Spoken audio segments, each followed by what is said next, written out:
Estamos retornando com o programa Espiritismo Sem Mistério, estudando o Livro dos Espíritos, e ainda dá tempo de você participar conosco, basta acessar o Facebook da TV Mundo Maior. Lá você encontra uma pergunta que é a seguinte: qual a principal característica na diferenciação dos espíritos entre si?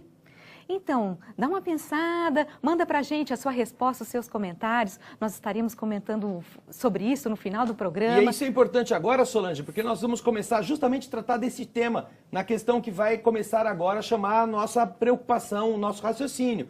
Porque nós vamos ver que há uma diferenciação. Será que há entre eles? Vamos ver, o Everaldo vai pôr pra gente agora a pergunta 96 na tela. Vamos usar ela? Vamos ver. Vamos lá. Os espíritos... Pergunta, Everaldo, essa é a resposta. Os espíritos são iguais ou existe entre eles uma hierarquia? Os espíritos são semelhantes só porque são, sei lá, um vaporzinho ou tem um lençol flutuante, eles são iguais entre eles? Ou existe uma hierarquia entre os espíritos? O que significa hierarquia, Solange? É aquela graduação de quem é mais, importante, mais elevado, menos elevado. Sargento, cabo, Exato. Soldado, né? General, major, capitão. Uma hierarquia. É claro, nós na Terra levamos em consideração outros tipos de comparações. Será que é assim nos espíritos? Será que é desse... Essa é a pergunta que você vai ter que responder pra gente. Qual é a característica principal que faz com que, em relação entre eles, se consiga colocar um acima de outro? Onde é que está essa diferenciação, né? Agora, Everaldo, vamos para a resposta. Essa que vem a seguir. Vamos lá.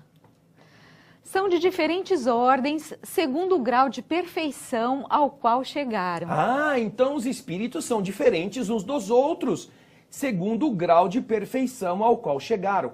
Aliás, quando fizemos o programa anterior, nós vimos na questão 88, quando falamos da cor daquela centelha divina, os espíritos disseram, ela varia da sombra ao brilho do rubi. Isso já é uma diferenciação, não é mesmo?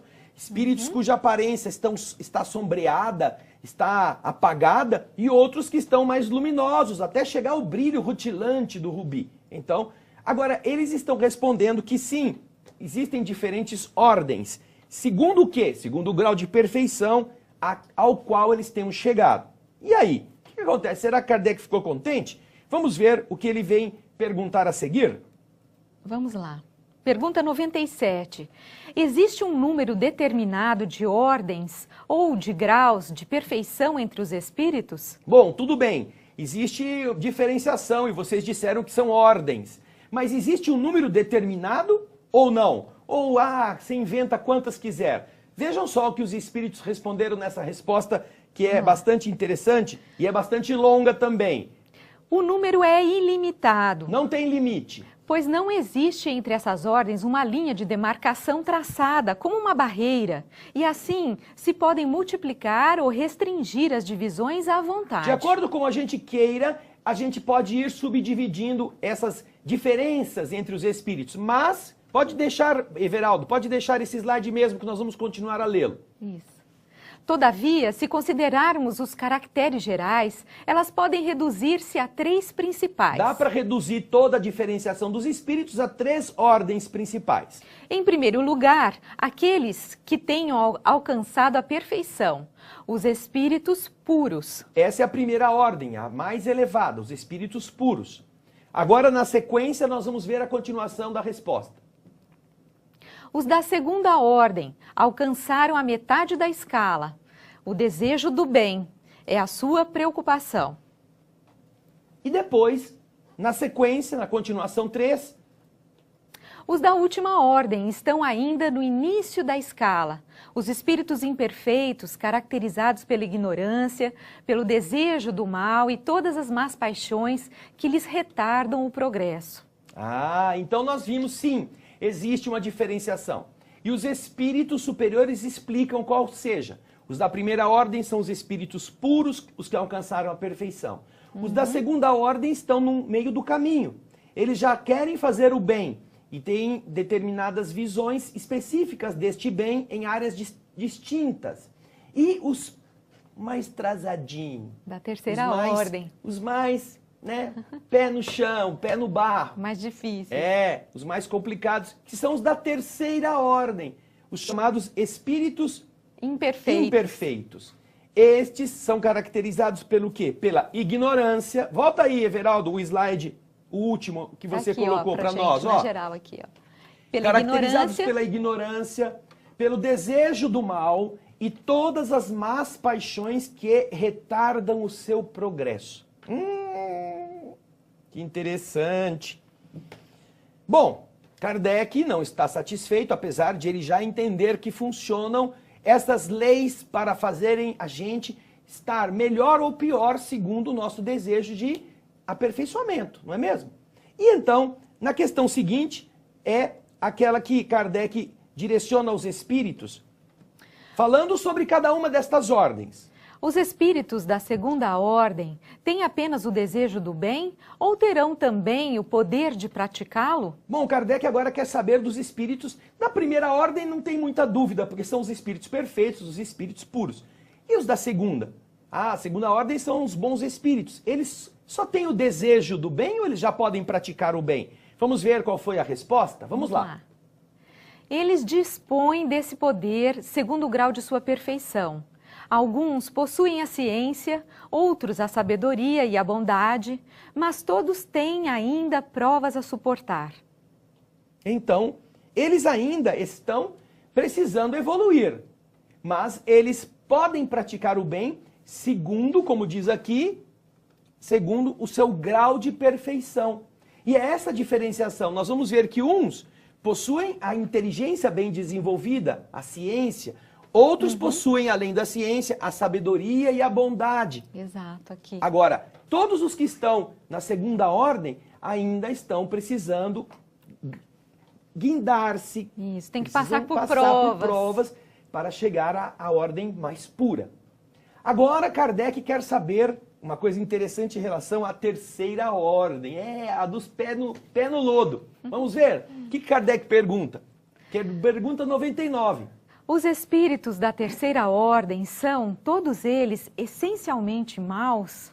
Puxa vida, então, seus espíritos, para estar na terceira ordem precisa ser mau, é isso? Só espírito ruim que está na terceira ordem, aqueles que matam, bebem o sangue, aqueles que querem matar todo mundo, só esses espíritos estão nessa terceira ordem? Vamos ver o que os espíritos responderam. Também é uma resposta longa. Vamos lá. Não. Alguns não fazem bem nem mal.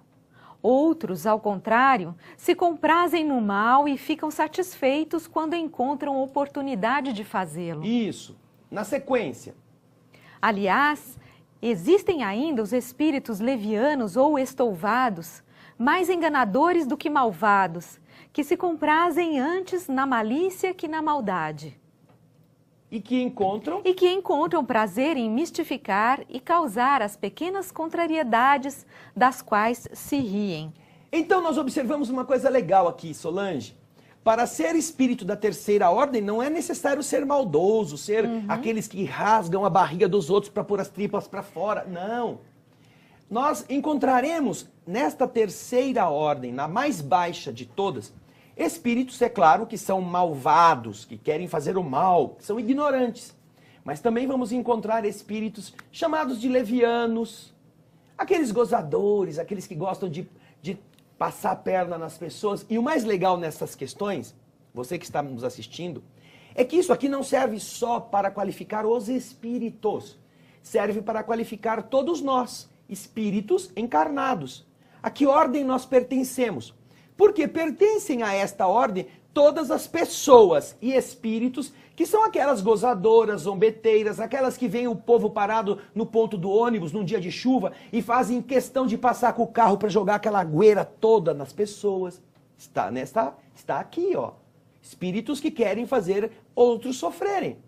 Como também existem espíritos neutros. Eles não querem fazer o mal, mas também não querem fazer o bem.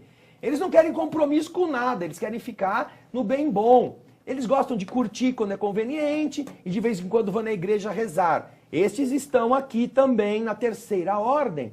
Vejam só como é interessante que você, não estando fazendo o bem, ou misturando o bem com o mal, você não está na segunda ordem, a dos bons espíritos. Você está na terceira ordem, dos espíritos imperfeitos. Interessante isso, não é? Quer dizer, a gente só vai estar na segunda ordem quando a gente tiver esse foco no bem, não é, André? Exatamente. Buscar sempre ter esse foco. E além de termos o foco no bem, Solange, nós melhorarmos o nosso saber, o nosso conhecimento e a bondade, vivenciando tudo isto, qualificando-nos para chegarmos aos espíritos puros, que são os da primeira ordem. Leva bastante tempo, não é? A gente vê como isso é difícil, né? É um desafio. Nossa. Mas, agora é o seguinte...